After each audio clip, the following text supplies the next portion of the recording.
की भी टीम है, जरा बताइए ना जनता को। ये जो अपशब्द राहुल जी ने मोदी जी के लिए कहे, आपकी पार्टी इसको एक एंटी ओबीसी कलर भी देने की कोशिश कर रही है, ऐसा क्यों? देखिए, उन्होंने मोदी जी को नहीं कहा है। पूरा भाषण आप सुन लीजिए जी। और मेरे इंटरव्यू के पहले चलाकर भी दिखाइएगा तो लोग भी सुने। उन्होंने मोदी समाज मतलब तेली समाज में सभी लोग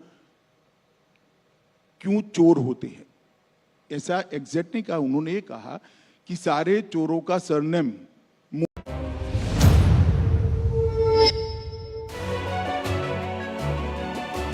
Hello, Namaskar. This is First Post and you're watching Vantage with me, Palki Sharma.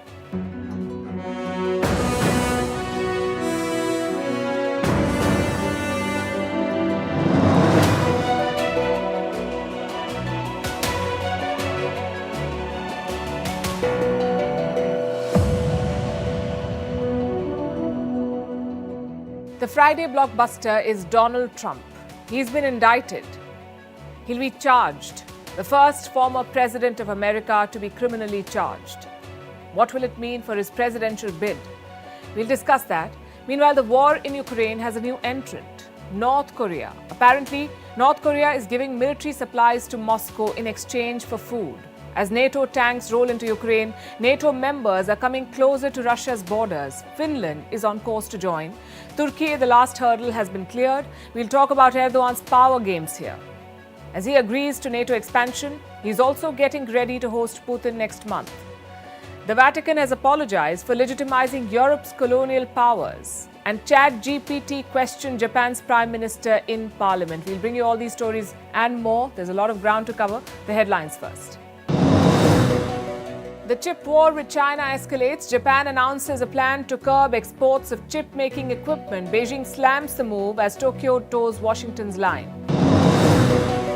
Belarusian President Alexander Lukashenko calls for a truce in Ukraine. One of Putin's closest allies urges talks between Moscow and Kyiv, quote-unquote, without preconditions. Lukashenko blames the West for increasing the likelihood of a nuclear war. Is North Korea executing its teenagers for watching South Korean TV shows like K-dramas? Yes, says a report from Seoul's Unification Ministry. South Korea claims the report is based on testimonies of defectors from the north. Layoffs hit billionaire Richard Branson's Virgin Orbit. The rocket company sacks 85% of its staff. Virgin Orbit is winding down its operations after failing to secure funds to keep it afloat. South African Paralympic champion Oscar Pistorius seeks early release from prison. The Blade Runner is serving a 13-year sentence for killing his girlfriend in 2013. And Gwyneth Paltrow wins her court battle in the ski crash case of 2016. The jury rules that she did not cause the collision, awards her $1 in damages.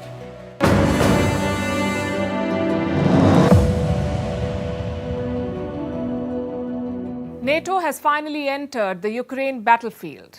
No, it's not sending troops yet, but NATO tanks are rolling into Ukraine. The deliveries have begun, plus NATO is inching closer to the Russian border. It is expanding. Finland is set to join the alliance. The decks have been cleared, and this only means that the challenges for Russia are mounting. And it's happening with the onset of spring. Perfect timing for Ukraine to launch an offensive. How is Russia gearing up to respond to this? It is replenishing its own arsenal and stitching more defense partnerships. The latest one in the picture is North Korea. Russia is getting defense supplies from North Korea. That's what the Americans say. That Moscow will give food to Pyongyang in exchange for weapons. The deal, if it happens, will be a violation of UN resolutions. But we're way past that, way past following rules here. The West tried to corner Russia with sanctions. Russia has got a veto power plus diplomatic cover from China, and now its goal is to turn this advantage into territorial gains. So who has the upper hand in the war? Let's start with the latest. After weeks of waiting, Ukraine is finally getting the tanks it wanted. The Leopard tanks from Germany and the Challenger tanks from Britain. The UK is sending a total of 14 tanks. Germany has shared 18. We stand by Ukraine. which we support politically, financially, but also with arms deliveries and especially with the military training that both our countries provide. Germany and the Netherlands have jointly delivered armored infantry fighting vehicles and ammunition and are currently preparing, together with Denmark, the delivery of Leopard 1 main battle tanks. Very modern tanks, he says. Germany was initially reluctant, but under pressure from US and allies, it relented and agreed to share tanks with Ukraine. Earlier, Norway had sent 8 tanks. What about the US? It hasn't made any deliveries yet. Last week, the US promised to speed up. In close coordination with Ukraine, has made the decision to provide the M1A1 variant of the Abrams tank, which will enable us to significantly expedite delivery timelines and deliver this important capability to Ukraine by the fall of this year. It will also give Ukraine a very similar capability to the M1A2, which includes advanced armor and weapon systems to include a 120 millimeter cannon and 50 caliber heavy machine gun. How many tanks will America give Ukraine? Reports say at least 31. And how many tanks will Ukraine get in total? Kyiv is expecting at least 120 tanks in the first wave. And how will it use them? In combat missions. Ukraine says they'll begin very soon. The tanks will boost its defenses and the morale of its troops. Before sending them to the front lines, Ukraine's defense minister took the tanks out for a spin. He released these videos showing off the NATO tanks. If social media posts could win a war, Ukraine would have bagged it by now. But that's not how it works. And unfortunately for Ukraine, Russia is intensifying the attacks. There's no breakthrough in Bakhmut yet. Today, Russia targeted Kharkiv in the northeast.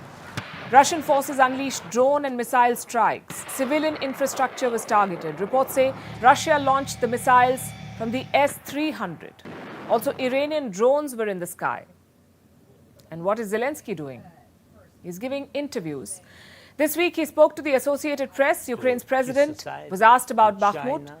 This is a city in the east where Ukrainians and Russians have been fighting for months. Many lives have been lost, but neither side is ready to give up. Zelensky says he won't allow Putin a win on the battlefield. Is this part of why you are fighting so hard in Bakhmut? Because a lot of military analysts will say that strategically it's not that significant. Because that will be victory for him. He will. And any victory. Yes, he will sell this victory. He will sell this victory to West, to his society, to China, to Iran, to all the countries. That is Zelensky's fear. He claims Putin will use a win in Bakhmut as leverage and push for a deal that will heavily favor the Russians. But Washington has a different assessment. It says Putin is not preparing for a negotiation. He's ramping up his military supplies. The US says Russia is sending a delegation to North Korea. They will offer food to the North Koreans, and in return, they'll get weapons.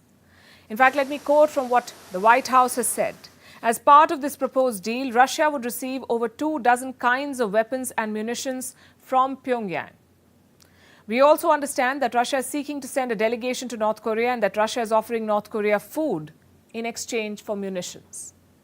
The idea is not far-fetched, but remember the West made similar claims about China too, that China will arm the Russians. That hasn't happened yet.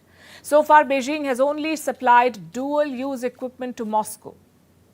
Dual-use are goods that are meant for civilian use but can also be repurposed by the military. The Chinese have not sent any lethal arms yet. This month, Chinese President Xi Jinping visited Russia. He presented his much-hyped peace plan. Putin supported it. The West rejected it. What about Ukraine? Zelensky did say that he wants to talk to Xi Jinping. And they were supposed to talk to each other, but it hasn't happened yet. Zelensky is still waiting for the phone to ring. Of course, I gave all the diplomatic and public and not public to President of China, to leader of China, and I want to speak with him because I had contact with him before full-scale war. Meanwhile, China's defense ministry says it's looking to increase military cooperation with Russia. The statement came yesterday. China said it would join hands with Russia to promote world peace. And I'm not making this up. The statement made no mention of military supplies. Either way, Beijing is firmly in Moscow's camp. It has been backing Russia in a steady yet limited fashion.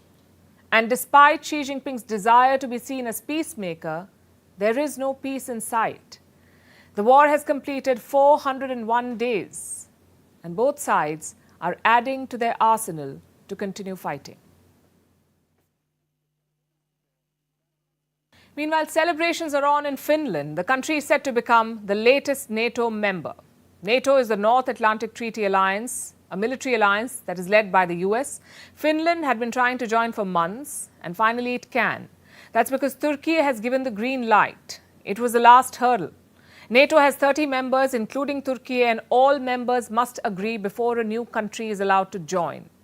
So the decks have been cleared for Finland to join. It will formally be inducted in the next NATO meeting. That's in July this year. But remember, Finland was not the only country that wanted to join NATO. Sweden applied too at the same time. Both these Nordic countries, Finland and Sweden, have been traditionally neutral. But they decided to join the NATO camp after Russia invaded Ukraine last year. This is what some Finns had to say. Well, I believe that in this kind of environment, political environment nowadays, I believe that there is definitely strength in numbers, and there is good opportunity now that we can all be united under this NATO banner, and no longer maybe be under any kind of threats. I think it would be good. I mean, we get more international connections, and it could really help Finland if Russia would decide to do something, for example. It could be really good for Finland. Both Finland and Sweden decided to seek NATO protection against possible Russian aggression. Because NATO has a rule: an attack on one member is an attack on all. So NATO is like a security insurance, and membership would prevent a Ukraine-like situation where the West can help, but only indirectly. So these countries, Finland and Sweden, wanted to join, but they faced two roadblocks: Hungary and Turkey. Both have leaders that the West considers problematic. Hungary's Viktor Orban and Turkey's Recep Tayyip Erdogan. And Erdogan, in particular, has been using the Nordic countries as political pawns. He blocked their entry to the NATO. Why would Erdogan do this?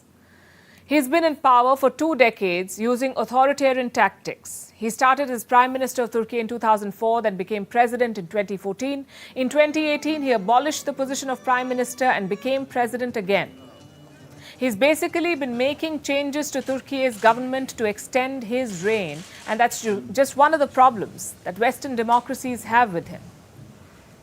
Then there are his ties to Moscow. Russian President Vladimir Putin shares good relations with Erdogan.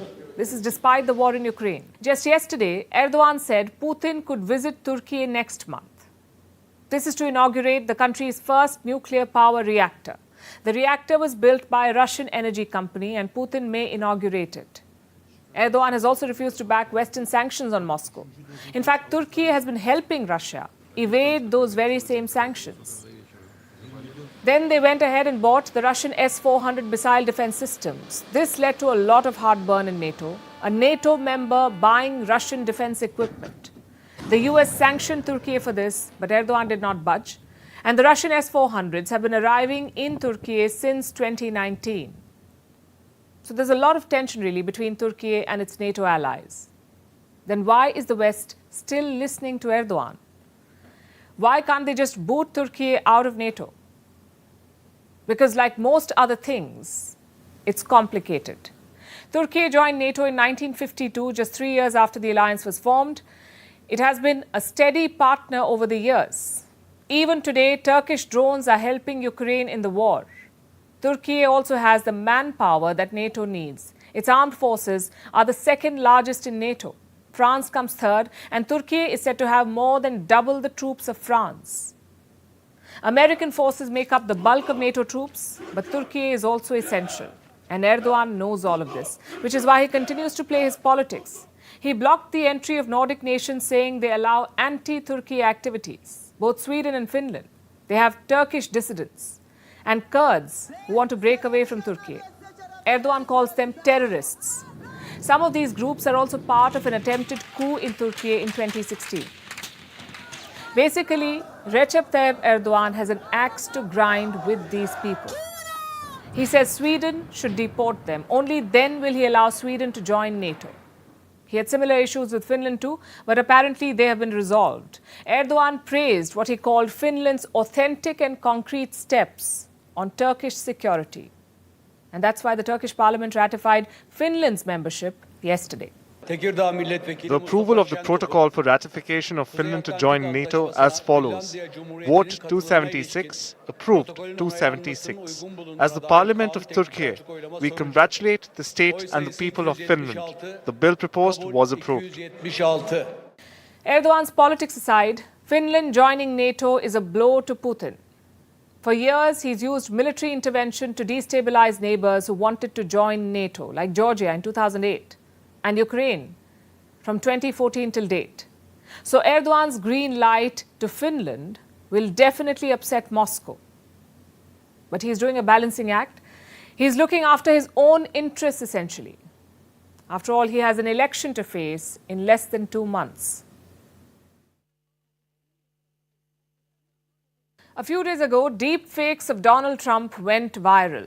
They visualized the potential arrest of Trump. They showed Trump running away from the cops, Trump in an orange jumpsuit, sitting alone behind bars inside a federal prison. Those pictures were all fake, but reality is inching closer to what they showed. Donald Trump has been indicted, he's been criminally charged, and this is a first.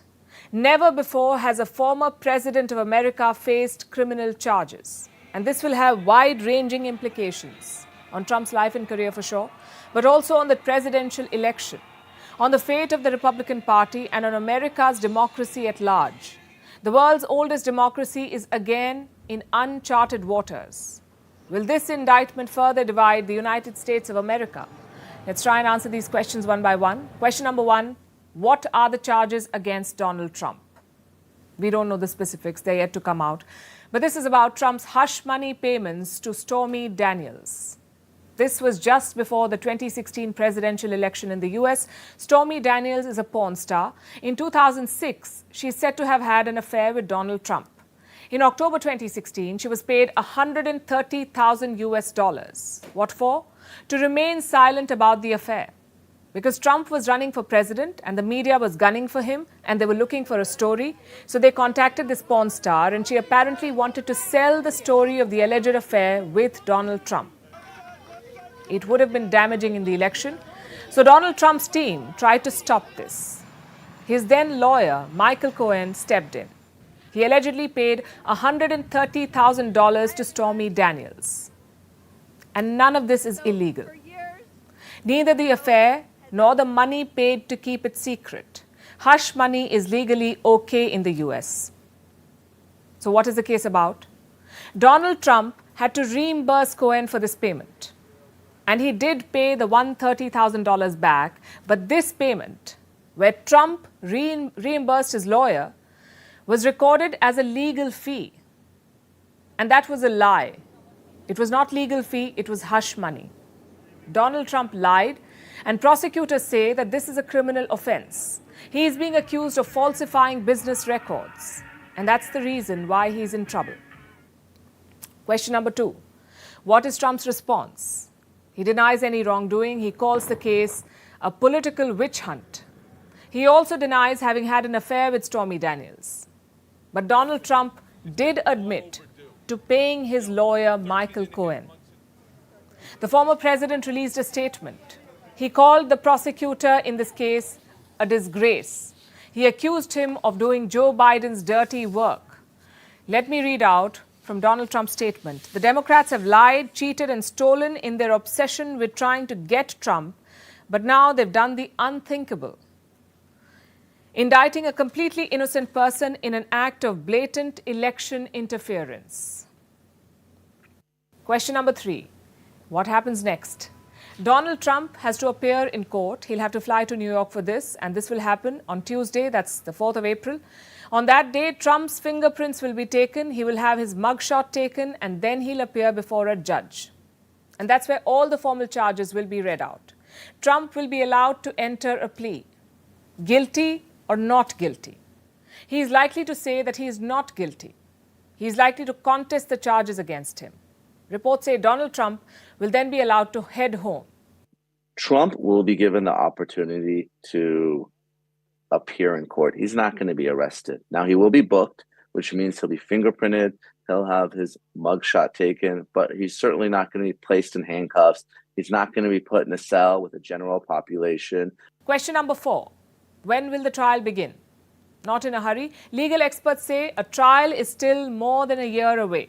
This is a very, very big step and a big historic moment, but it's going to be many months, maybe even approximately a year before a trial, if there ever is one, would go forward. And so we are a long way away from Donald Trump actually suffering lasting consequences for his actions. But this could hurt Donald Trump's White House plans, which brings us to question number 5. Can Donald Trump still run for president? Technically, he can. There is no law that bars a candidate from campaigning if they're found guilty of a crime. And such a person could even become the president of the U.S. and serve as president even from a prison. That's what the law says. And Trump certainly has not given up. Last evening, his team sent out fundraising emails. The Republican Party is rallying around him, and the voices of support are getting louder. Do you really think that these charges are going to go through? Do you really think that they're going to take President Trump out of the running for president because of some old horse-based story? No, I don't believe that for a second. No, I'm going to vote for President Trump. Next question. What is Trump's strategy? How does he plan to counter this?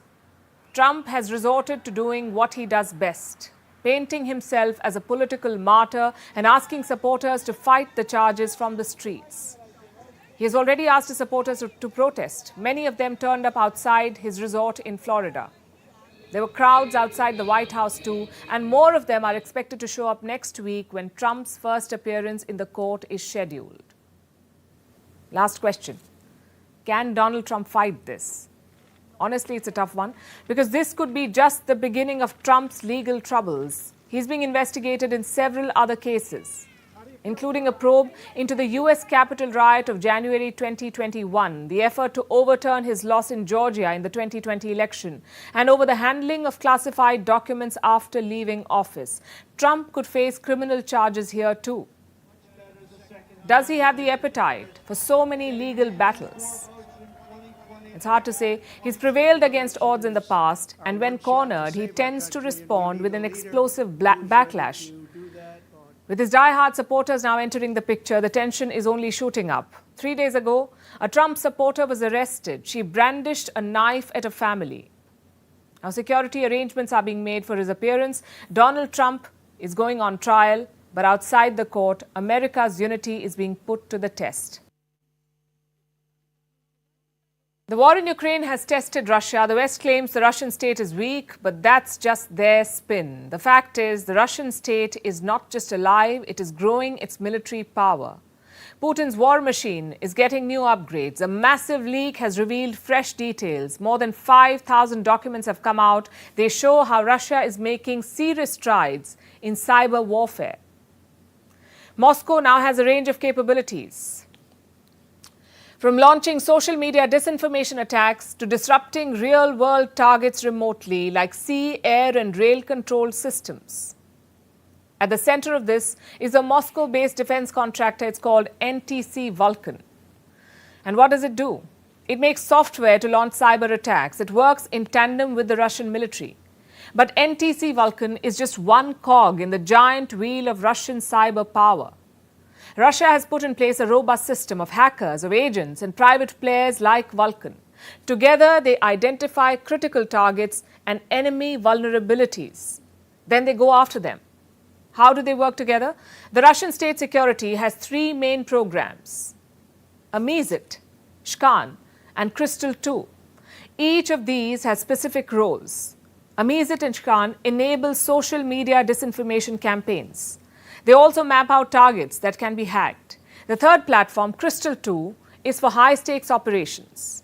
And these are real-world attacks, the kind that can target critical infrastructure of adversaries. And who are these efforts directed towards? The leaked documents identify the potential targets, and there are no surprises on this front. Russia is directing its cyber activities towards the West, mainly the United States and Europe. That's where Russia's potential targets are. So we have the Russian state that identifies and sponsors these activities. There is NTC Vulcan that makes the tools for cyber warfare.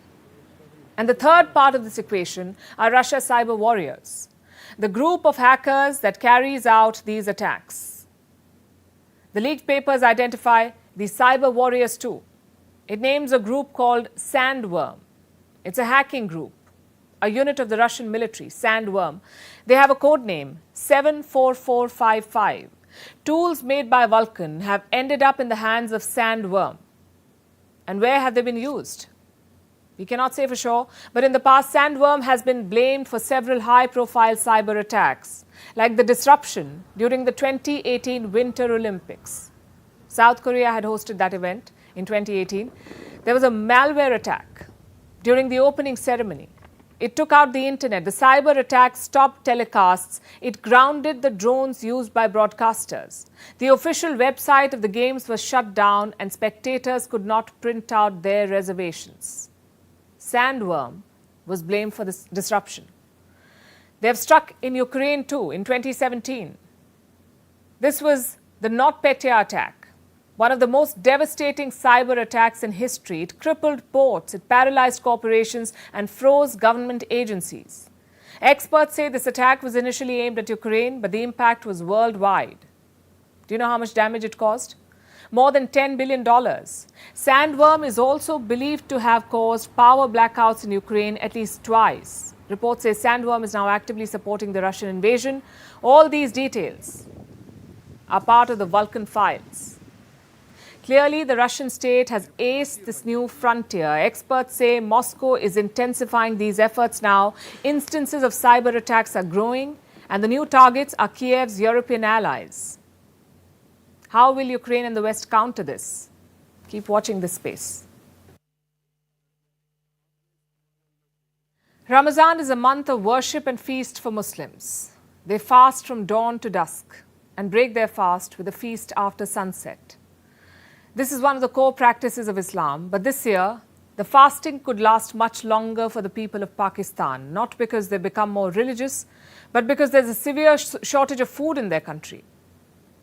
There are reports of stampedes at food distribution centers, disturbing videos of people running behind food trucks and getting killed in the process. Here's a report on the food crisis of Pakistan. This is Pakistan, where securing a meal can be a deadly pursuit. This truck is carrying wheat, and men and women are chasing it in the hope of getting some of it. In the process, they're putting their lives at risk. Images like these have become commonplace. This is what Pakistan has descended into. From standing in queues for hours to get a bag of wheat to fighting for flour. In many cases, it ends with a stampede and the loss of life. Since Ramadan began, at least 11 Pakistanis have died in such stampedes. More than 60 people have been injured. These scenes are a daily affair at food distribution centers across Pakistan. Huge crowds flock to these centers, but the supplies are way smaller than the demand. A fight ensues, the police jump in. It's like a riot control drill. People chase trucks laden with food, and in some cases also loot such trucks. Last week, the government of Pakistan announced an initiative to give free flour to the poor, but it underestimated the number of Pakistanis that identify as poor. Crowds at distribution centers swelled. Today, there were reports of another stampede in Karachi. The images are disturbing. 9 people, including 3 children, have reportedly died. On Wednesday, 14 people were injured in a stampede in Multan. In the past week, a stampede in Pakistan Sahiwal killed a woman and injured 60 people.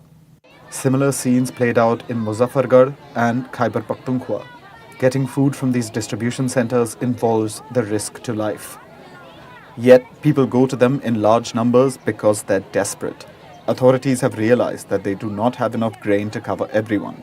The government also subsidizes flour, but that stock is depleting fast. For the poor, the situation is dire. Food inflation has touched historic levels. Weekly inflation stands at 45%. It's the highest since the country was created in 1947. The price of wheat has increased by a staggering 120%. So it's pretty much out of reach for many Pakistanis. Remember, this is the staple grain of Pakistan that we're talking about. And it's not just wheat. The cost of dairy products, maize, fruit, vegetables, and grains of all sorts has more than doubled in the past year. Pakistanis are now relying on volunteer organizations to feed them. How can Pakistan overcome this crisis? Its options are limited. It's counting on a bailout from the IMF or International Monetary Fund. Pakistan is hoping to get $1.1 billion, but it doesn't qualify for a loan thanks to its poor compliance record. Its forex reserves have shrunk to $5.6 billion. This money is barely enough for 1 month worth of imports. As the government struggles to make ends meet, the citizens are putting their lives on the line to secure the next meal. Our next story has two parts, two headlines. One, the International Court of Justice has ruled against the US and in favor of Iran. And two, Russia will be the president of the United Nations Security Council for the next 1 month. Let this sink in while we tell you that Iran doesn't gain anything with the court win and the West will have to go through the motions at the Russian-led Security Council. It makes you wonder how ineffectual and sometimes absurd these international bodies are. Let's start with the case of Iran. This is what happened. It has achieved a small victory over the US. And this is thanks to the International Court of Justice, the ICJ. America has been imposing sanctions against Iran. It has also frozen Iranian assets. Now, the ICJ has ruled that the move was illegal and that the US must compensate Iran for freezing some of its assets. It says the US violated a treaty from 1955 and must pay damages to Iran. But don't expect non-alcoholic champagne showers in Tehran just yet. It's a Pyrrhic victory at best. Iran had sued the US for seizing over $2 billion worth of assets. The bulk of these were Iran's central bank funds. They were stored in a Citibank account in New York. The funds are worth about $1.75 billion. The ICJ says this amount is out of its jurisdiction. Well, what about the rest? $250 million. Will Iran be compensated for that amount? It's unlikely. The ICJ has given the US 2 years to work out a compensation deal with Iran. And if they don't agree, then it will step in and decide the fine. Well, you could think fine. If nothing else, the US will have to pay in 2 years from now. But that too may not happen because who will make Washington pay? You see, the ICJ cannot actually make anyone do anything. Let's look at what the ICJ really is. It's the United Nations top court based out of The Hague in the Netherlands. It's also sometimes called the World Court. The ICJ is supposed to be the final arbiter for international disputes. All ICJ rulings are binding.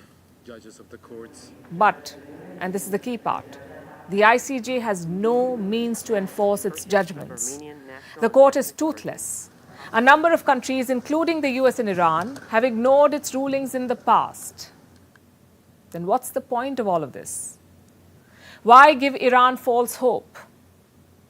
Honestly, we don't have an answer. Maybe it's just a feel-good exercise, something to keep judges and lawyers busy. Either way, it seems like a huge waste of time and absolutely ridiculous. Much like another development we want to talk about. Starting tomorrow, Russia is going to head the United Nations Security Council. Yes, again, you heard that right. It's going to take the helm of the UNSC at a time when it's invading Ukraine. Now, this is actually standard procedure. The UNSC chair is a largely ceremonial role. It rotates between the 15 Security Council members every month. Russia was the chair last February, exactly when Putin declared his special military operation. Of course, the irony of it has not been lost on anyone. This is what the US had to say. We urge Russia to conduct itself professionally during its scheduled presidency in April, and for the Council to continue to continue its important work on a number of issues of peace, security across the world. That said, we expect Russia to continue to use its seat on the Council to spread disinformation and to try to distract from the attempt to justify its actions in Ukraine. And the war crimes members of its forces are committing and its outrageous violations of the UN Charter. A country that flagrantly violates the UN Charter and invades its neighbor has no place on the UN Security Council. Unfortunately, Russia is a permanent member of the Security Council, and no feasible international legal pathway exists to change that reality. That is what we are living with currently. She says that's what we are living with. And why is this the case? It's because the UN is a direct result of the old world order. It was formed after World War II, a war where the US and the Soviet Union were allies against Nazi Germany. Those against? The United Nations founders really did not think ahead. They happily laid claim to global dominance with their permanent Security Council seats and their veto powers. Now, the lack of foresight is making all global institutions seem absurd. All pomp and pageantry, but no results really. What's worse, they're reluctant to reform. These archaic institutions need to be changed for the new world. The vetoes need to go and the power has to be redistributed. If not, then we'll just keep seeing ridiculous stories like this one. What if I told you that the Vatican helped Europe colonize the world, that it justified European colonialism in the name of spreading Christianity, that there are papal decrees that allowed European empires to take over entire countries? And for what? To allow colonizers to subjugate people, to take away their lands, wage war on their cultures, impose a self-conceived notion of racial superiority over them. And all of this just because the colonizers claimed that they were the ones who discovered new lands. So they had a right to rule over those new lands. Now, the Vatican has come forward and apologized for what it did. It has apologized for helping the colonizers. Here's a report. Have you heard something called the doctrine of discovery? It's Europe's version of finders, keepers. It's what European colonizers used to subjugate the world. The doctrine was cited by Europeans who discovered new lands, and the doctrine traces its roots back to the Vatican and to the Catholic Church. Now the Church has apologized for helping colonizers in their conquests. On Thursday, the Vatican issued an unprecedented statement. It officially apologized for its historical role in justifying colonialism by European powers. The Vatican said, "The Roman Catholic Church repudiates those concepts that fail to recognize the inherent human rights of indigenous peoples, including what has become known as the legal and political doctrine of discovery." It also declared that the doctrine is not part of the Christian's faith, but the Vatican is centuries late. The doctrine of discovery is a concept laid out in the so-called papal bulls. What are these? These are usually official statements from the head of the Catholic Church. That would be the Pope.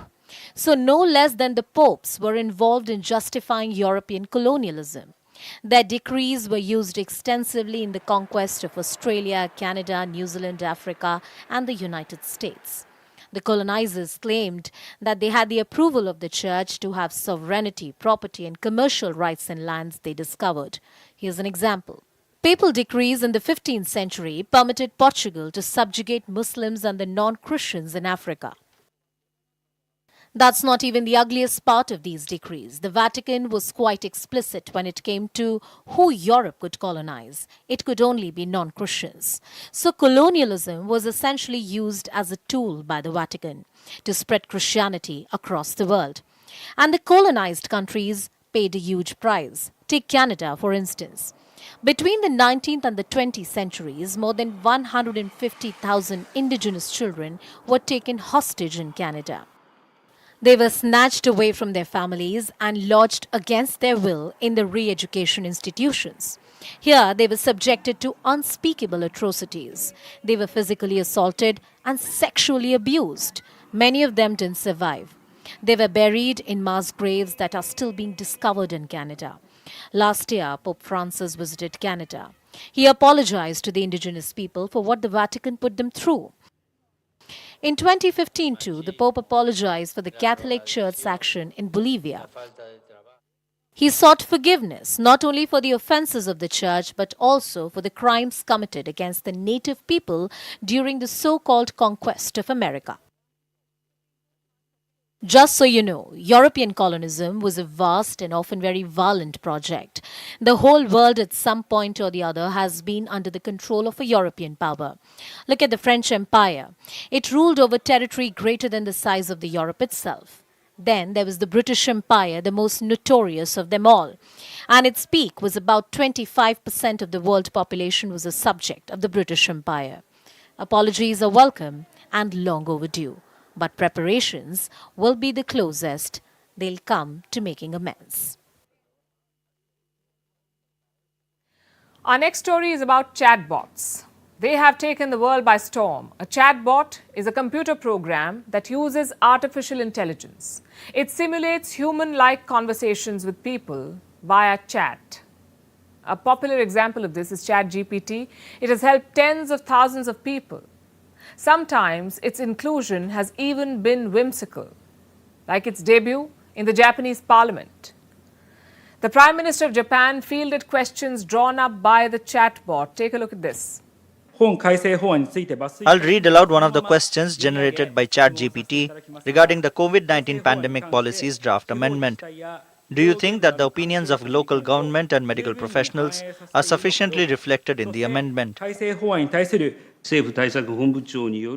this bill has been amended to sufficiently respond to the opinions and requests of involved parties.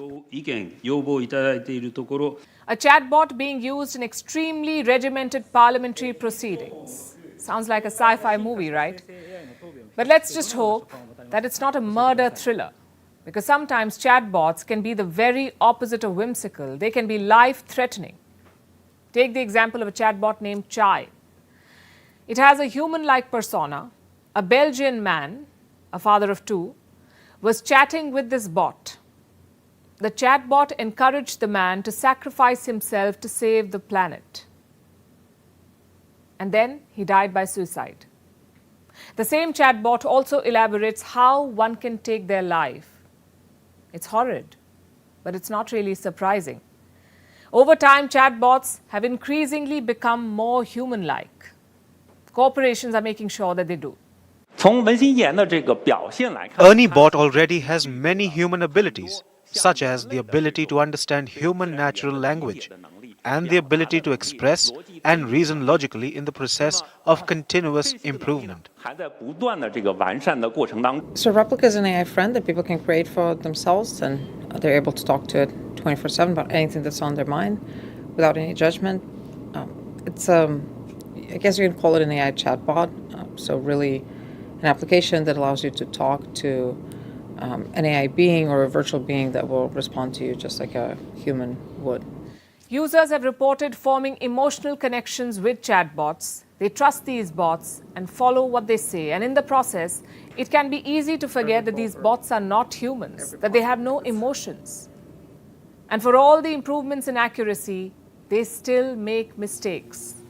Some of these AI experiments pose a danger to humanity. There's a growing concern over the pace at which they are being adopted. And we are not the only ones saying this. More than 1,000 tech experts are, including Twitter CEO Elon Musk and Apple co-founder Steve Wozniak. They've signed a petition. They called on developers to hit the pause button. They're asking for a 6-month break. They want to slow down training powerful AI models. And during these 6 months, they want to allow the development of shared safety protocols to create new principles for artificial intelligence design that will ensure the safety of any system built. And the same pause will also give policymakers more time, which they desperately need. They've been sitting on the sidelines of the chatbot race. They're failing to provide guardrails. This pause for 6 months will help them make new governance systems, maybe create new authorities, and closely track the development of AI. And this action is long overdue. For the past few months, tech companies have had one goal: to beat each other at the chatbot race. And their experiments have been out of control. They're creating powerful digital minds, the kinds that nobody understands, definitely not the governments, but worryingly, not even the creators. They do not completely comprehend what they've created. How can we ensure that they aren't pursuing dangerous ends and that the tools they build won't land up in the wrong hands? Who is regulating all of this? Our new world faces a perfect storm of irresponsibility, rapid adoption, and many big unknowns. And don't get us wrong, AI is not all evil. It provides numerous positive possibilities. It can and it has helped humanity. But to think that only positive use will come out of it is too idealistic.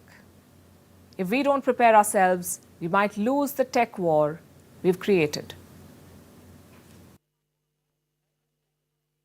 India is often seen as a seat of culture. Its vibrancy and diversity cannot be illustrated in mere words. Underneath India's colourful chaos lies a unique culture that is deeply rooted in tradition. While maintaining its legacy, it is now getting a modern revamp. We're talking about the Nita Mukesh Ambani Cultural Centre. It's a cultural space in the heart of Mumbai, being hailed as a first-of-its-kind multidisciplinary arts centre. And it opens its doors to the world today. Here's a report.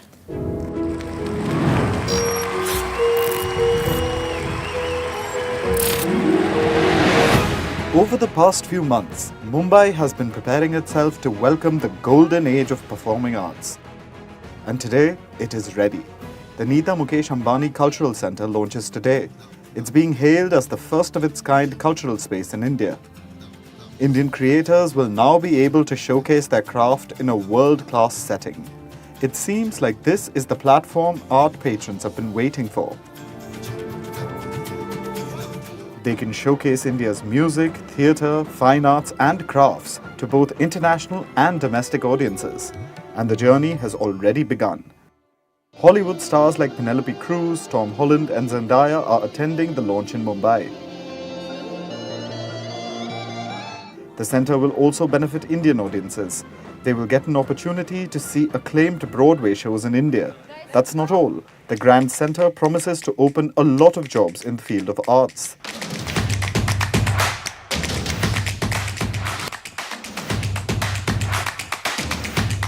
The centre has provided a new destination for India's culture, and it looks the part. It's a glittery behemoth of brass and glass and looks straight out of a Bollywood movie. It was modelled on the iconic Dolby Theatre in Hollywood. What makes it special is all the entertainment-related tech it offers. It houses a 3-story gallery, an experimental theatre and a studio theatre. But its biggest attraction is the 2,000-seat Grand Theatre. All of this grandeur is topped by a stunning LED light sculpture, which has over 8,400 Swarovski crystals.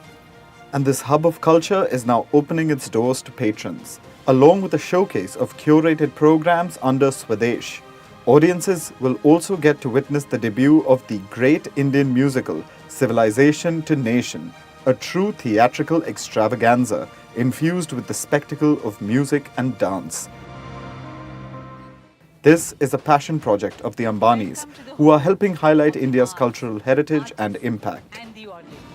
The NMACC is an ode to our nation. I hope it can be a platform for Indian arts and culture, both for the audience and the artist.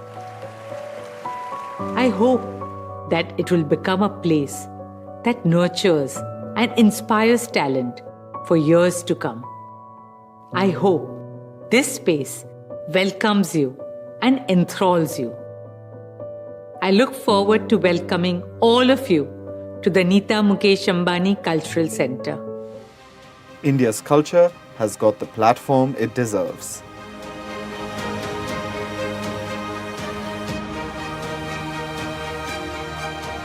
And now it's time for Vantage Shots, images that tell the story.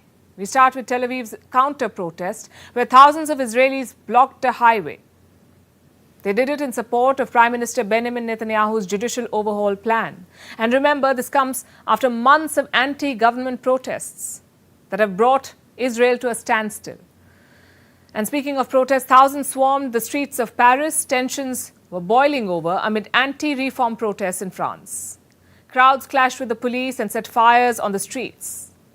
And speaking of fires, they're ravaging in Spain. We're talking about wildfires, more than 100 of them. They all began yesterday as temperatures soared to record highs. And finally, what happened today in history? We are taking you back to 1959 when the spiritual leader of Tibet, Dalai Lama, escaped to India. He made it after an epic 15-day journey on foot from the Tibetan capital, successfully avoiding the Chinese sentry guards after a fierce crackdown. We're leaving you with these images. Thanks for watching. We'll see you next week.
To any lumpen elements to pelt stones, to take law into their own hands or to burn vehicles, and the kind of statements that the BJP is quoting the Chief Minister of making, does that behove the mind of an elected Chief Minister, keeping in mind that you're supposed to be without fear or favor to any particular community or any group?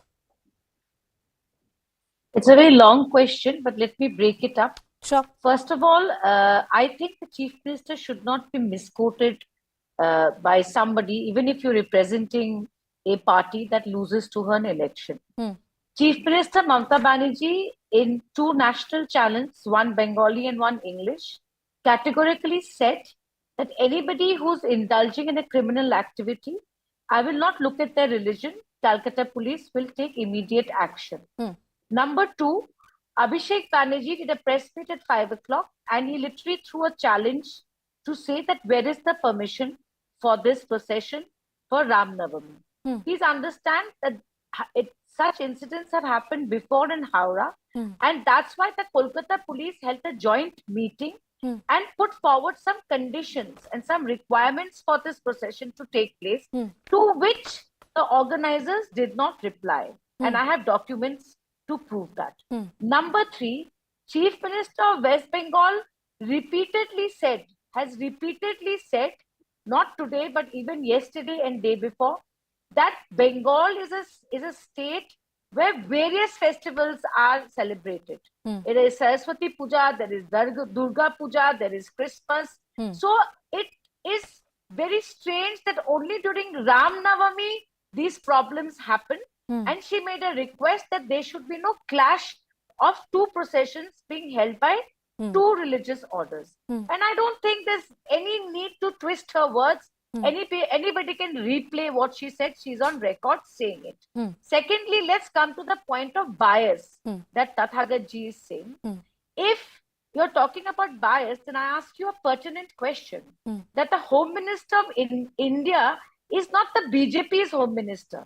He's a Home Minister of the country. And as a Home Minister of the country, he could have picked up the telephone and spoken to the Chief Minister of Bengal and asked her what is happening. Instead, he picks up the phone and talks to the governor which itself reeks of bias that he's already made up his mind about who's at fault and who he is going to allow a scot-free walk. The Home Minister, in his right, can call up any dignitary, any constitutional post, but the right thing for him to do and to show the fact that he is not biased, he could have called up the Chief Minister of Bengal, but one he did interjection. not. One Instead, interjection. he called the governor, and I think that reeks of bias. Okay, talking about bias. Talking about bias.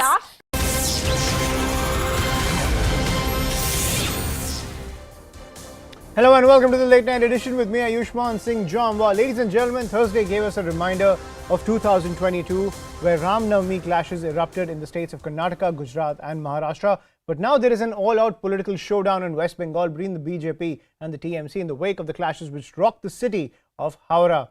The city has seen clashes for over 2 days over a Ram Navami procession which allegedly entered a no-go area. Several vehicles were torched while shops as well as public property was vandalized and ransacked. There is heavy police deployment in the area to prevent another communal flashpoint, but the battle lines have been drawn between the TMC and the BJP. The BJP has accused the Mamata Banerjee government of engineering the violence, adding that innocent Hindu bystanders have been taken into custody. Chief Minister Mamata Banerjee has promised strict action against the vandals and accused the BJP of trying to stoke communal tensions.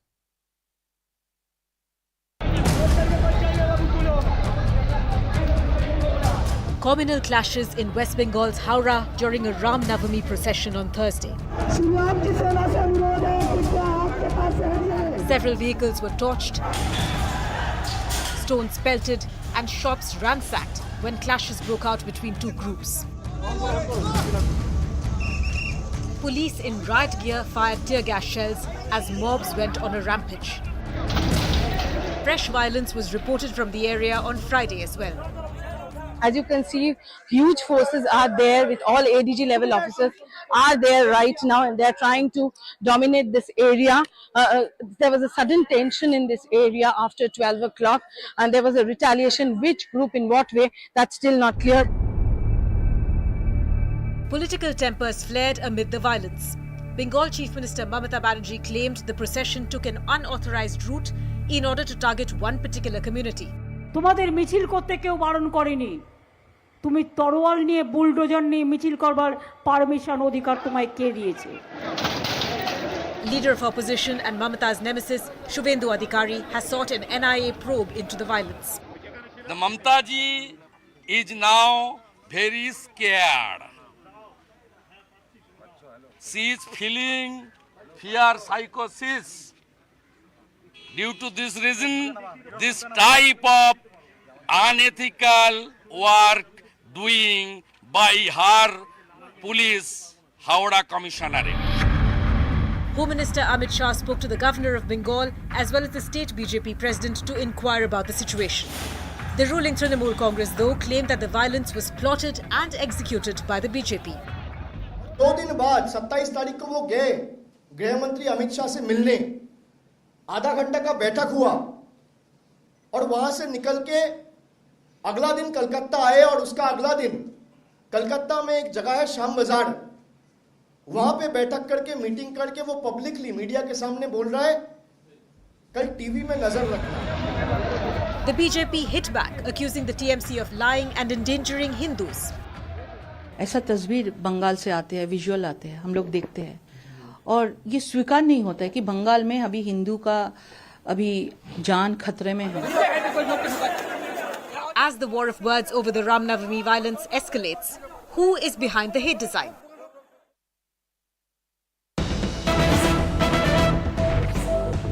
And more breaking news coming in the wake of the clashes in Howrah. The West Bengal police has suspended internet services in the Howrah, Asansol, Durgapur and Barakpur areas till 2 a.m. Police say it is aimed to control the spread of rumours for unlawful activities. That's the piece of breaking news that's coming in. I'm joined by my colleague Kamalika Sen-Gupta, who's getting us this piece of breaking news. Kamalika, give us the details. This internet suspension order has imposed in Howrah town, where basically this incident took place. Along with that, in certain areas of Asansol Commissariat and also in Barakpur Commissariat, this internet suspension order has been imposed till 1 a.m. Till 2 a.m. of 1st April. Now the thing is that this internet suspension has been imposed in Howrah, specifically in that area where violence took place, and other two places, like there are no incidents in Asansol and Barakpur Commissariat. But still, in the places where the internet has been suspended, this is because of a precautionary state. We know that more than 45 people have been arrested. We know that governor has also given a very strong statement on law and order. Our Home Minister has called up, has spoken to the governor. So obviously, as the motive of the government is to maintain law and order and also to establish peace. Right now, after 12 o'clock today in the afternoon, there is no reports of any fresh violence. But as a precaution, because a lot of rumors are spreading and a lot of fake news can generate out of it. So to control that and to prevent that, this action has been taken. That's what we are getting it from the sources. Right. Thank you, Kamalka, for getting us that piece of breaking news. So in order to crack down on those rumor mongering which is taking place on social media, there has been a clampdown on internet services in the Howrah area this till 2 a.m. in the morning. Thank you, Kamalka, for getting us that piece of breaking news. And more breaking news coming. Union Minister Smriti Irani has reacted to the violence in Howrah. Let's listen in. Ramnavami के शुभ अवसर पर रामनवमी की शोभा यात्रा निकालने की दरखास्त पश्चिम बंगाल सरकार को की गई। हावड़ा के इलाके में जब रामनवमी शोभा यात्रा निकालने के लिए दरखास्त की गई, रिक्विजिट परमिशंस लिए गए, तब ये निवेदन किया गया कि 100 मीटर का एक ऐसा रास्ता है जिसमें पथराव होने की संभावना है। पश्चिम बंगाल सरकार से अपील की गई कि 100 मीटर की उस एक अंश में हिंदू धर्म में सबसे पूजनीय प्रभु राम की इस शोभा यात्रा का संरक्षण हो। लेकिन पश्चिम बंगाल सरकार, पश्चिम बंगाल पुलिस निवेदन के बावजूद रामनवमी की शोभा यात्रा को मात्र इस 100 मीटर के अल्प इलाके में संरक्षित नहीं कर पाई। रामनवमी के पावन अवसर पर शोभा यात्रा पर पश्चिम बंगाल में हावड़ा के इलाके में पथराव हुआ। मंत्री ममता बंदोपाध्याय ने इस पथराव के बाद इंसाफ दिलाने की बजाय उन लोगों का संरक्षण किया जिन्होंने कानून को अपने हाथ में लिया, रामनवमी की शोभा यात्रा पर इस प्रकार का प्रहार किया।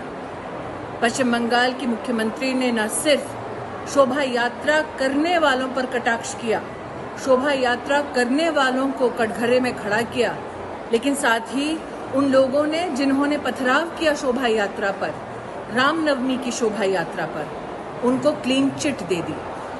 पश्चिम बंगाल में हिंदू धर्म के साथ इस प्रकार का उपहास, इस प्रकार का प्रहार ममता बंदोपाध्याय के राज में पहला इवेंट नहीं है। पिछले साल भी लक्ष्मी पूजन के दिन दलित समाज जब लक्ष्मी पूजन को कर रहा था, तब भी पश्चिम बंगाल के एक इलाके में लक्ष्मी पूजा करने वाले हिंदू समाज पर भी इसी प्रकार का प्रहार हुआ। ममता बंदोपाध्याय तब भी पश्चिम बंगाल की जनता को संरक्षित नहीं कर पाई। प्रश्न ये उठता है कि हिंदू समाज के खिलाफ ममता बंदोपाध्याय कब तक यूं ही प्रहार करती रहेगी, कब तक उन लोगों का संरक्षण करती रहेगी जो रामनवमी की शोभा यात्रा हो या लक्ष्मी पूजा हो, हिंदू धर्म के प्रति आस्था रखने वालों पर प्रहार करते रहते हैं। And sticking with the Ram Navami clashes, let's shift focus to Maharashtra now, where the Maharashtra governor has spoken to Chief Minister Eknath Shinde to ensure strict action against arsonists who vandalized property and spread havoc in Sambhaji Nagar on Thursday. That's the piece of breaking news that's coming in the wake of those clashes in Sambhaji Nagar. Now the governor has spoken to Chief Minister Eknath Shinde and has told him to take strict action against the arsonists. I'm joined by my colleague Vinaya Deshpande, who's getting us this piece of breaking news. So Vinaya, take us through the action that has been taken so far. Well, yes, this was an extremely important step because remember, since the time these clashes broke out yesterday and vandals did vandalize several parts, particularly right outside Ram Mandir in Sambhaji Nagar, there has been a tense situation that has been reported there. Though the Deputy Chief Minister, also the Home Minister, has said that action will be taken against those who are responsible for this.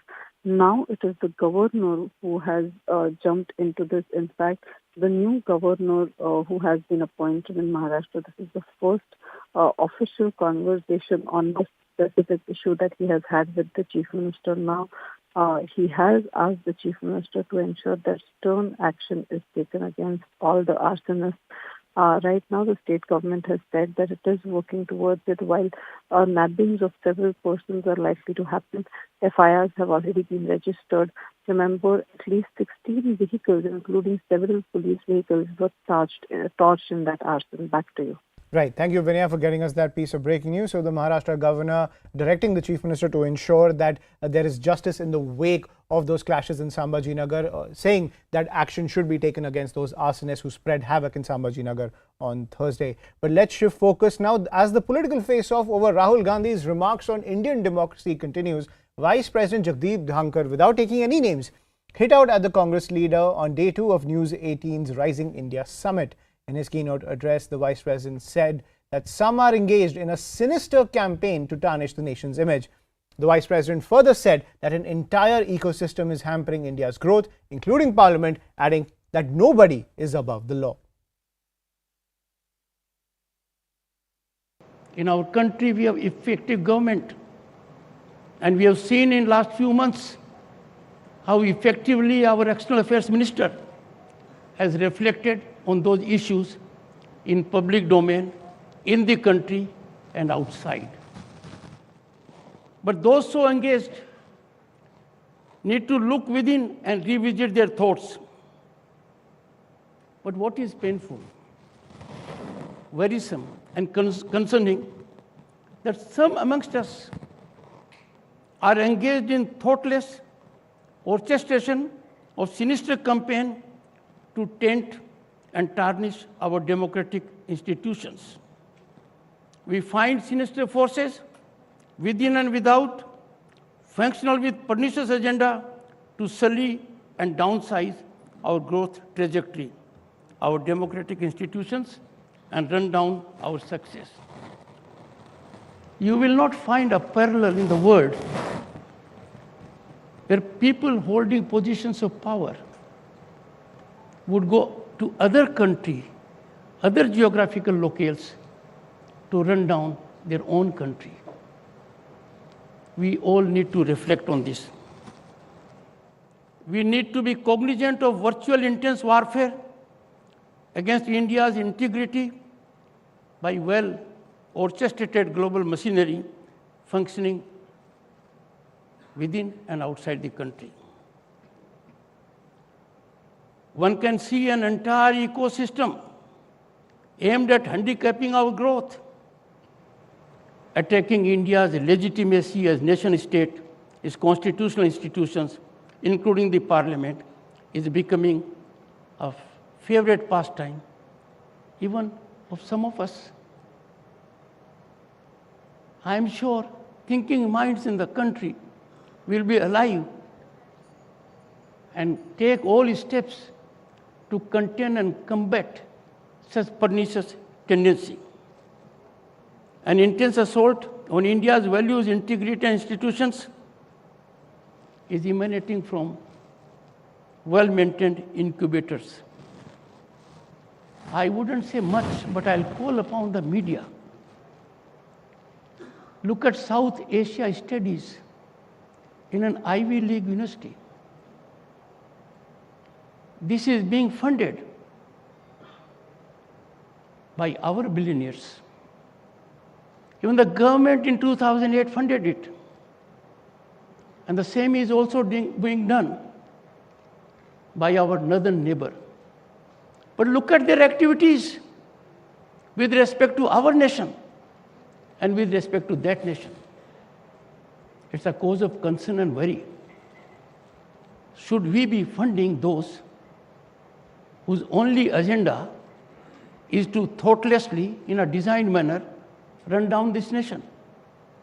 I'm sure my friends in journalism, and I'm sure I'm their friend, so are they mine, will reflect on this, engage in due diligence, and let the people of this country know all about this. This ecosystem to combat India's growth trajectory must not be allowed to go unnoticed. And that can happen only when we react. Such orchestrated narratives are disseminated, and this is, I seek pardon of the journalistic fraternity. Orchestration emanating in a sinister manner with pernicious design is put in high decibel and disseminated by media and intelligentsia. The activities of Goebbels pale into insignificance.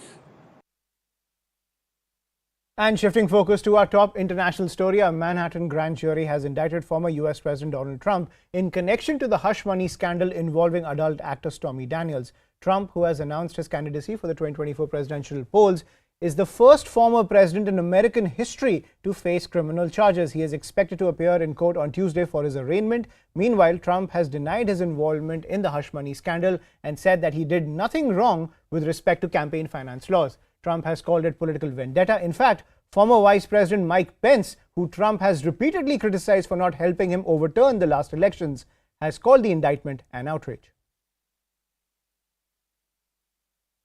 I want to begin with the New York grand jury, as you well know, as all of our viewers know by now, voting to indict the former president of the United States, Donald Trump. He's now the first president, former president in American history to be criminally charged. It's a really significant development. I want to get your reaction to this unprecedented development. Well, I think the unprecedented indictment of a former president of the United States on a campaign finance issue is an outrage. And it appears to millions of Americans to be nothing more than a political prosecution that's driven by a prosecutor who literally ran for office on the pledge to indict the former president. But it wasn't just, Mr. Vice President, and excuse me for interrupting, it wasn't just the prosecutor, the district attorney in New York who did this. This was a grand jury of some 23 people, and you need a majority, 12, to go ahead and criminally indict. Well, I understand that, and been a long time since I was in law school, Wolf, but I remember the old saying, you can indict a ham sandwich, right? The threshold, the burden of proof is very low. Prosecutors make decisions, discretionary decisions about what they bring all the time. Federal prosecutors passed on this. The Manhattan DA initially delayed it, passed on it. But when you have an attorney general in New York and a Manhattan DA that targeted one particular American in their campaigns, I think that offends the notion of the overwhelming majority of the American people who believe in fairness, who believe in equal treatment before the law. And this appears to be just one more example, Wolf, of the kind of two-tiered justice system that the American people have had enough of. The facts of this indictment doesn't really have any effect on the other cases, but for the fact that Alvin Bragg has gone and kind of, crossed the line to be the first to say, yes, we're going to actually indict a former president. And I do think that Jack Smith is probably going to look at it not so much for the factual or the legal aspects, but the atmospherics of it, of as the American people crosses the line from the concept of indicting a former president to the reality. And how does that play? To be honest with you, I had no idea that it was dropping today myself. I was surprised. In fact, if you start to listen to all of the talking heads that are out there, these marvelous pundits that create scenarios, at the end of the day, in all fairness, they've been wrong. What they're trying to do is they're trying to guess what's inside the Christmas box, but they have absolutely no idea. And that's a mistake. We have to allow the prosecutors to do their job. And that's all we have to pack in on the show. But before we leave, the launch of the Nita Mukesh Ambani Cultural Center in Mumbai this evening was a star-studded affair. We leave you with these visuals. Thank you for watching and have a great weekend.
scot-free walk. The Home Minister, in his right, can call up any dignitary, any constitutional post, but the right thing for him to do and to show the fact that he is not biased, he could have called up the Chief Minister of Bengal, but one he did interjection. not. One Instead, interjection. he called the he called the governor, and I think that reeks of bias. Okay, talking about bias. Talking about bias. And last but not the least, talking about I would bias. like One to say- interjection, ma'am. Ma'am, one interjection. Yes. September 21, and this is a report of 2017 that I'm reading from our publication. Calcutta High Court slams Mamata Banerjee government over Durga Puja idol immersion notification in West Bengal. The High Court came heavily on the Mamata Banerjee government for not allowing a particular community to have the idol immersion according to their faiths and belief. And even at that time, the criticism of the government was, this was much before the BJP dominated the scene as the principal opposition party, that various administrative decisions are being taken with a certain degree of communal bias. And even at that point, it was not the BJP, but the High Court that had slammed the Mamata Banerjee government. Listen, if the High Court has slammed the Mamata Banerjee's government, even when the BJP was not in power, I cannot comment on that, but I can tell you this much, that I think your viewers realize that wherever there is communal tension, whenever there is communal tension, it helps only one party, that's the Bharatiya Janata Party. Please believe me, that's what they thrive on, and that's how they manage their vote banks. No chief minister would want any kind of instability or a law and order situation in Bengal, in any state, especially a communal one.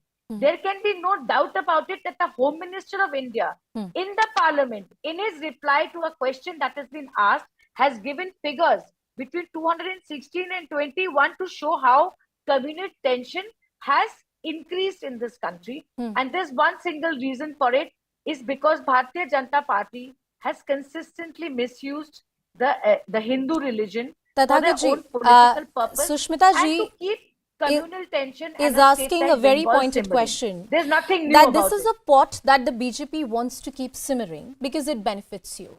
The politics of polarization benefits the BJP, and that's exactly what you're pestering in the state of West Bengal. That's exactly what you're ensuring is on a rise in the state of West Bengal ever since the party has dominated the place of the principal opposition party. Tathagatji. See, this is a little ridiculous what Sushmita ji has been saying, that the politics of polarization and communal trouble helps only BJP. See, Mamata Banerjee is on record to have said that Muslims are her dudhel guy. That's an expression in Bengali which means milch cows. Dudhel guy, milch cows. They are her milch cows. And it is a fact of politics. Anybody who follows the politics of West Bengal knows it pretty well, that it is the Muslim vote bank which keeps Mamata Banerjee intact, on which she relies with her eyes closed. I'll give you one more example.